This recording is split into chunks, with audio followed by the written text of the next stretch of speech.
Hello दोस्तों, स्वागत है आपके अपने चैनल आर के राज ऑफिशियल में। और मैं आज आपके लिए BEE मतलब कि बेसिक इलेक्ट्रिकल इंजीनियरिंग का लेक्चर नंबर 4 लेकर आया हूं, जिसमें हम इन टॉपिकों के बारे में डिस्कस करेंगे।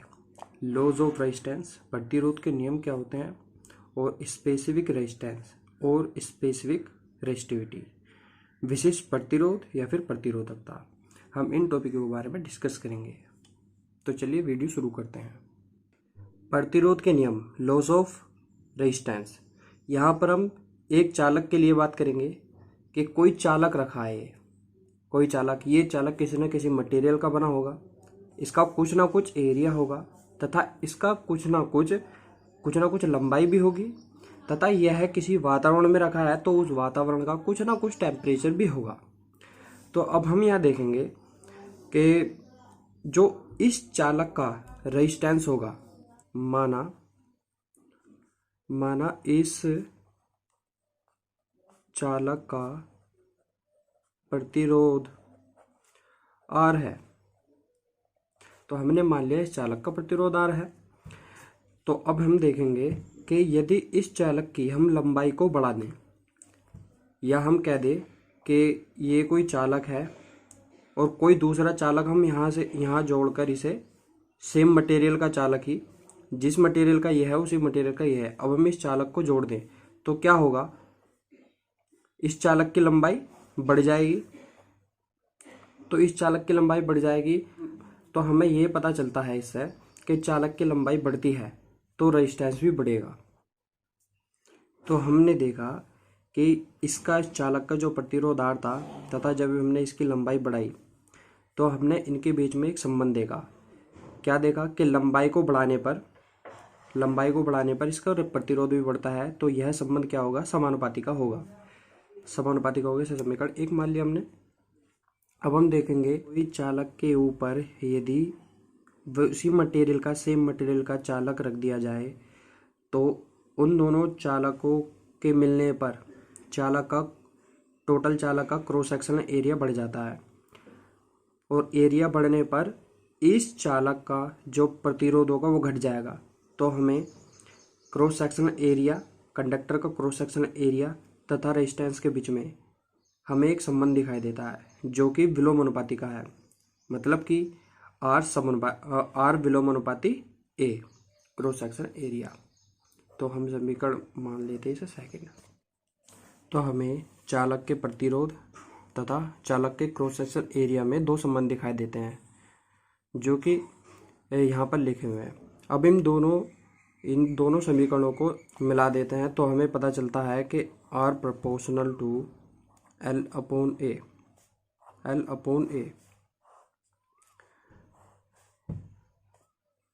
तो जब हम इस प्रोपोर्शनल को हटाते हैं तो कोई ना कोई कांस्टेंट आता है। हमने मान लिया कि कोई कांस्टेंट रो है, L अपॉन A। तो रो क्या है, एक कांस्टेंट है जिसे हम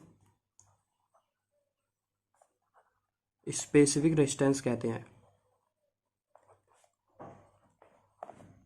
स्पेसिफिक रेजिस्टेंस कहते हैं या फिर हम कह सकते हैं रेजिस्टिविटी।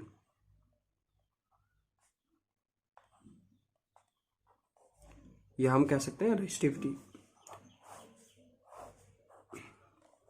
तो जो प्रतिरोध के नियम है वो क्या कहते हैं कि कंडक्टर की यदि हम लेंथ को बढ़ाएंगे तो उस कंडक्टर का रेजिस्टेंस भी बढ़ेगा, यदि हम लेंथ को घटाएंगे तो उस चालक का जो रेजिस्टेंस है वो घटेगा। और हमें ये पता चलता है कि क्रॉस सेक्शनल एरिया को बढ़ाने पर रेजिस्टेंस का, जो कंडक्टर का रेजिस्टेंस है वो घटता है, यदि क्रॉस सेक्शनल एरिया को कम कर देते हैं तो रेजिस्टेंस बढ़ जाता है। अब यहाँ प्रतिरोध का मात्रक,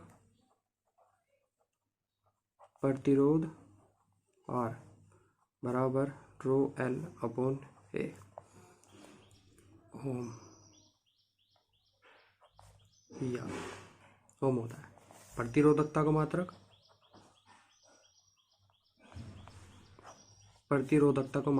तो प्रतिरोधकता रो बराबर R A अपॉन L हो जाएगी।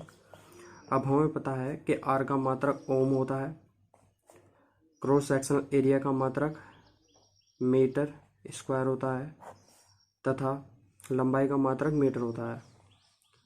तो मीटर से मीटर का, तो रो का मात्रक ओम मीटर होता है।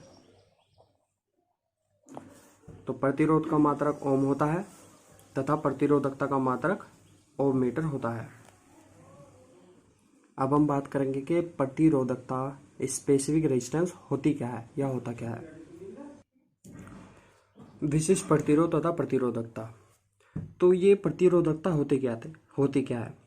हमने कोई कंडक्टर लिया था जिसका प्रतिरोध R था, लंबाई L थी, क्रॉस सेक्शन जो एरिया था वो A था। हमने संबंध भी देखा था कि R बराबर R proportional to L upon A होता है और R बराबर rho L upon A constant लगाने पर, तो R बराबर रो L अपॉन A हमें ये सूत्र प्राप्त हुआ था।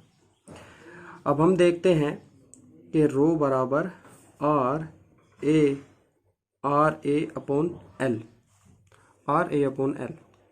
यदि इस वाली जो समीकरण है, ये जो समीकरण 3 है, यदि इसमें हम लंबाई, जो कंडक्टर की जो लंबाई है उसे हम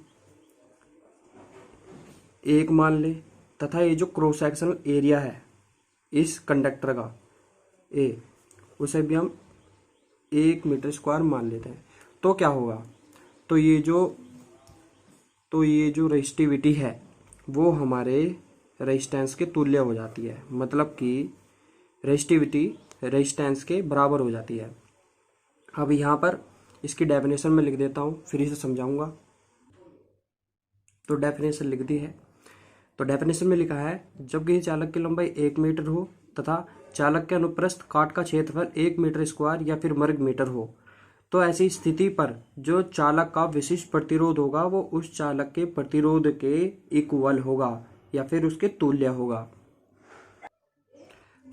अब यहाँ जो बात देखने वाली है, यहाँ पर यह है कि जो विशिष्ट प्रतिरोध होगा चालक का, वो उस चालक के प्रतिरोध के इक्वल तभी होगा जब कोई एक विशेष स्थिति होगी। यहाँ पर विशेष स्थिति क्या है कि जो चालक की जो लंबाई है वो इकाई मानी हमने, इकाई मीटर, तथा उस चालक का जो क्षेत्रफल है उसे भी हम 1 मीटर स्क्वायर या वर्ग मीटर मानने हैं। तो यहाँ पर क्या होगा, जो रेजिस्टेंस होगा वो जो रेजिस्टिविटी होगी वो उस चालक के प्रतिरोध के बराबर होगी।